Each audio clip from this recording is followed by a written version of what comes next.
So we're going to talk about censorship of psychedelics online.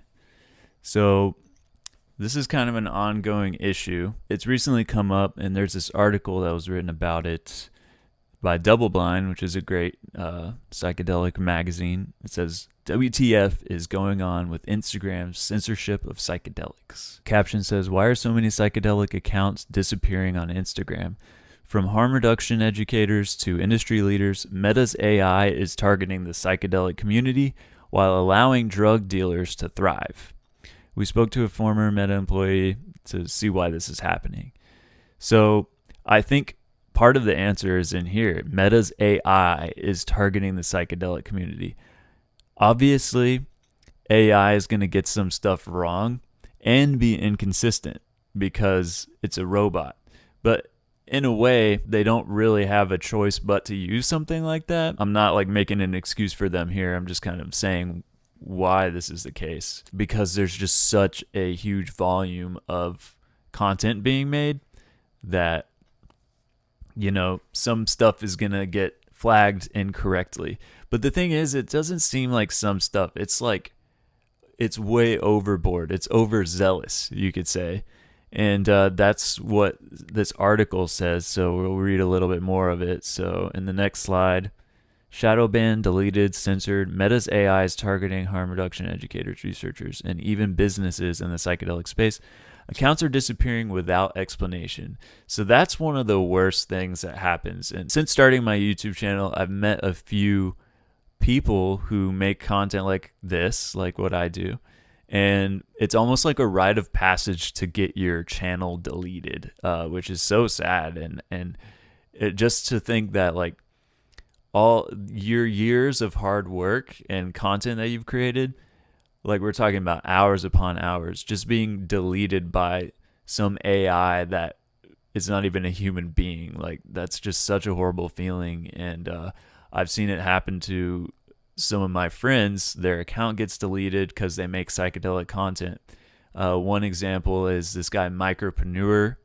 He makes satire stuff, and his account was deleted at like 40K followers, and he's really good too. And a lot of the time what's frustrating is they don't give you an explanation. It's just like you wake up one day and your account's deleted.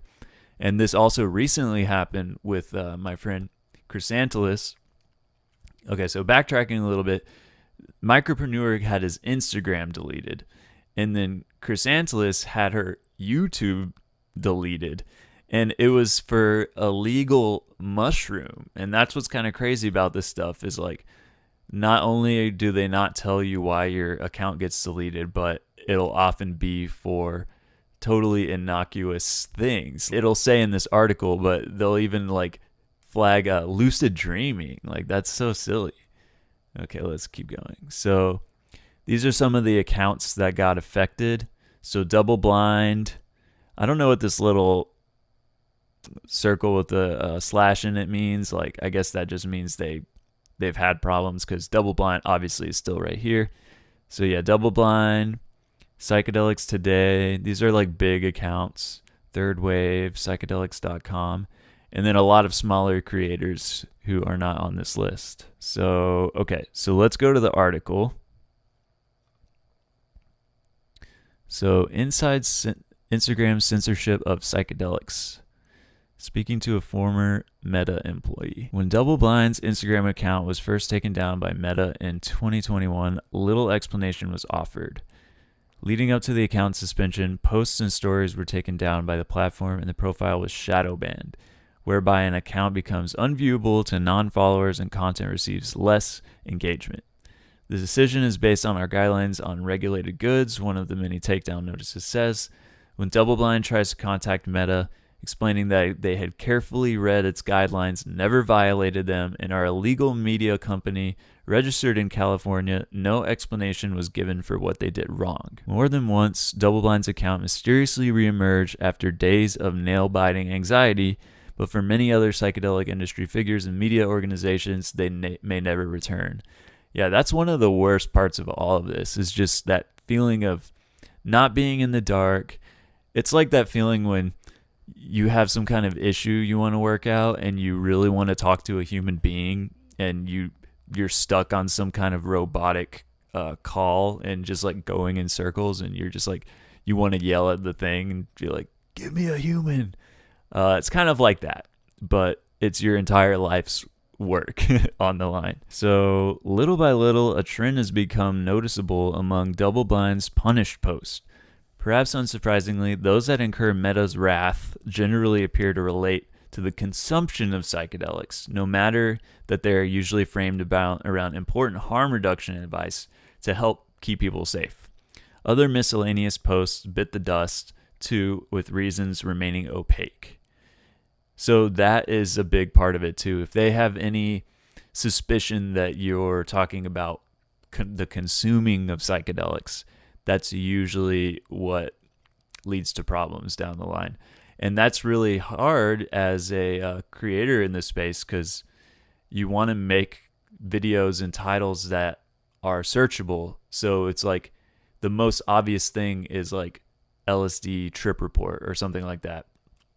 And if you put that, that's like directly advertising that you're talking about consuming psychedelics. So it's like you can use code words to get around that, but that makes it harder for people to find your stuff. So it's kind of like a catch-22. I don't know if I'm using that phrase correctly. So independent media organizations appear to be bound by certain rules, one that don't apply to TV hosts like Oprah and Anderson Cooper, who have openly discussed psychedelics on their primetime shows. So why can't people on social media discuss the legality of mushroom gummies in Oregon, highlight the harms that have occurred in some psychedelic retreat centers and clinics, or investigate whether Xanax is a safe trip killer or not? Or even more bizarrely, and not at all related to taking psychedelics, to lucid dream. That's what's crazy. Oh, I got to upgrade to read the rest of the story. Sorry. I'm not going to do that right now. Let me show you guys the video that got Chrysanthelus's channel taken down. Okay, this is the one. You guys see this? I tried a legal shroom. So it's about Amanita muscaria. Before, I swear the flavor has improved. I swear these are even better than the ones I had before. So whatever y'all are doing over there, keep it up. So good. Love those gummies. And next up, we are going to try the dried caps. So the smell smells just like shrooms, dried shrooms. So she's talking all about Amanita, and she even tries them live on camera. And before she had even posted this video, they deleted her channel. Like, she had just uploaded it and had it like in the can and ready to go. And they deleted her whole channel based on illegal mushroom, which is insane. And she's had her channel for like over 10 years. She has 13K subscribers. She's really great, by the way, if y'all haven't heard of her channel. She doesn't just post only psychedelic stuff, but she does have some stuff in there that I recommend. And this video itself is really, really good. Yeah, I haven't really taken that much of Amanita before, but I tried a microdose, and it was very like relaxing and calming. So yeah, pretty interesting stuff. So let me show you guys my other friend who had his channel deleted on Instagram. So that was Micropreneur. So this is Micropreneur, hilarious guy. And his stuff isn't even talking about like trip reports or anything like that. Let's see. He had a video.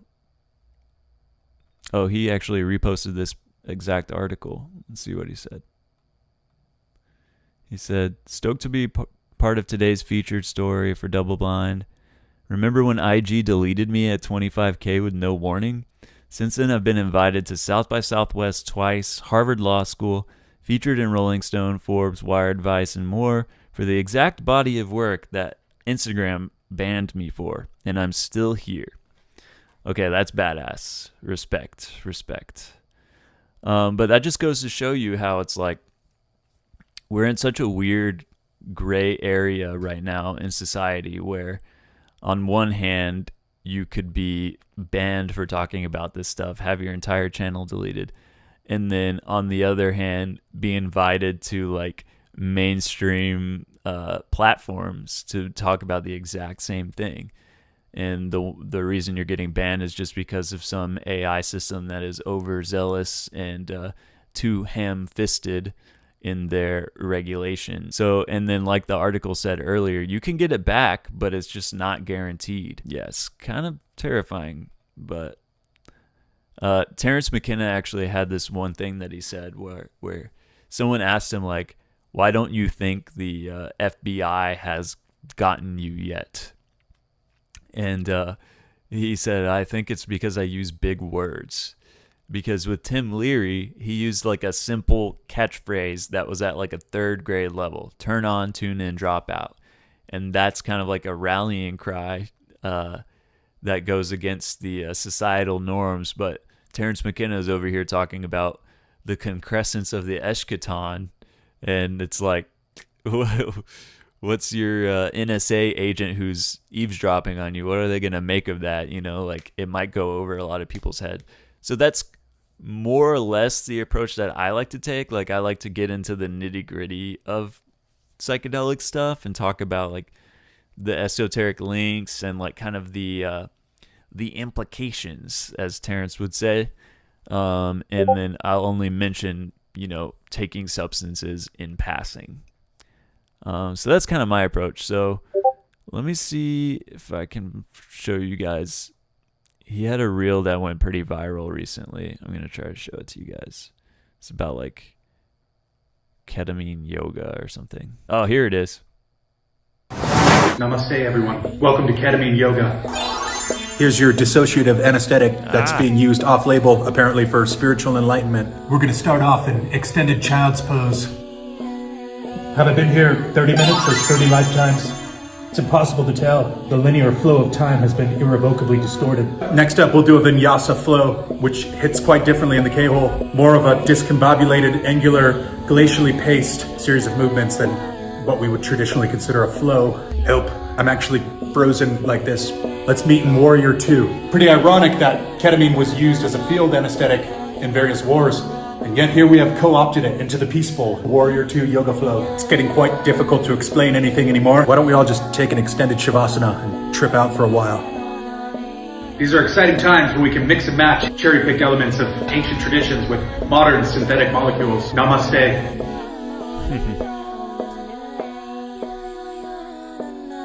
Okay, so stuff like that is enough to get you deleted on Instagram. I don't even know if there was a specific video that did that. But anyway, there's more people that I know, but these are like just top of mind people that got their stuff deleted for talking about this very important thing that we love.